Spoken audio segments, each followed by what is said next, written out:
Et si les entreprises les plus performantes étaient, celles qui ont complètement supprimé les managers? C'est une question qui, on est d'accord, peut paraître un peu folle, mais la réponse, elle, est encore plus étonnante. Zéro. C'est exactement ça. C'est le nombre de managers intermédiaires dans une entreprise qui a littéralement, mais alors littéralement, révolutionné son secteur. Pas un seul. Et pourtant, croyez-moi, elle affiche des résultats qui font rêver. Et attention, on ne parle pas d'une petite start-up qui se lance. Non, non. On parle de Buurtzorg, une société néerlandaise de soins à domicile qui emploie 15 000 personnes. 15 000. C'est une taille énorme pour une structure qui fonctionne sans aucun management classique. Alors, la question qu'on se pose tous, comment ça marche? Quel est le secret? C'est à la fois simple et complètement radical. L'entreprise est structurée en petites équipes autonomes de 10 à 12 soignants. Et ces équipes, elles s'organisent de A à Z pour gérer les besoins de leurs patients sans avoir à demander la permission à un supérieur. Et les résultats dans tout ça, ils sont juste bluffants.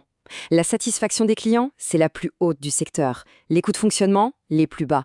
Le turnover du personnel est quasi inexistant. Et le plus important peut-être, les soignants se sentent vraiment épanouis dans leur travail. C'est la preuve que oui, ce modèle fonctionne. Ce qui est fascinant, c'est que ce n'est pas juste un cas isolé, une sorte d'anomalie. C'est un vrai modèle, un modèle qui a été documenté et étudié par Frédéric Laloux dans son livre devenu une référence Reinventing Organizations. Il nous montre que Buurtzorg, en fait, fait partie d'une toute nouvelle génération d'organisations. Laloux leur a donné un nom, les organisations opales. Et ce qu'il a mis en lumière, c'est que peu importe leur secteur ou leur taille, elles partagent toutes 3 caractéristiques communes. Et ces caractéristiques sont absolument révolutionnaires. Alors justement, quels sont ces fameux piliers? Ce sont eux la clé de voûte de tout le système. C'est en les comprenant qu'on saisit comment une structure pareille peut non seulement exister, mais en plus connaître un succès fou.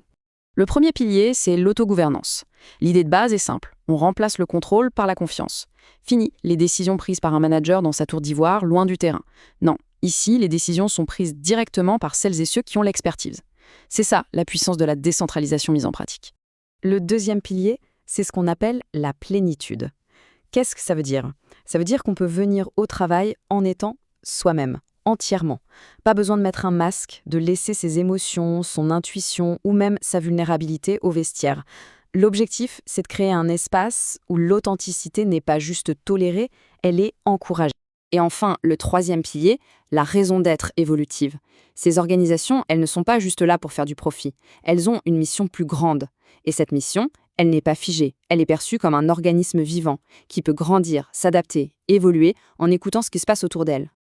Alors là, on pourrait se dire, ok, c'est une belle utopie, mais dans la vraie vie, justement, ce modèle est tout sauf une utopie.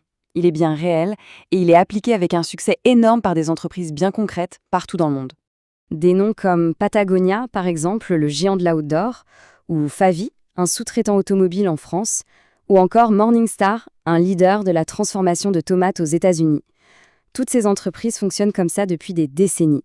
Elles sont la preuve vivante qu'une autre façon de travailler est non seulement possible, mais aussi incroyablement efficace.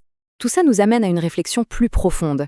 Le modèle hiérarchique classique, celui qu'on connaît tous, c'est en fait un héritage direct de l'ère industrielle, une époque qui n'a plus grand-chose à voir avec la nôtre. Le contraste est vraiment saisissant. D'un côté, le modèle industriel, fait pour des tâches répétitives, avec une information contrôlée, où les gens étaient vus comme des ressources.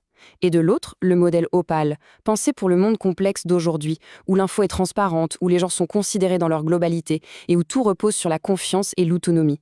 Ce monde de l'ère industrielle, pour lequel le vieux modèle a été créé, il n'existe tout simplement plus. Et pour finir, la source nous laisse avec une question très puissante qui nous invite tous à réfléchir.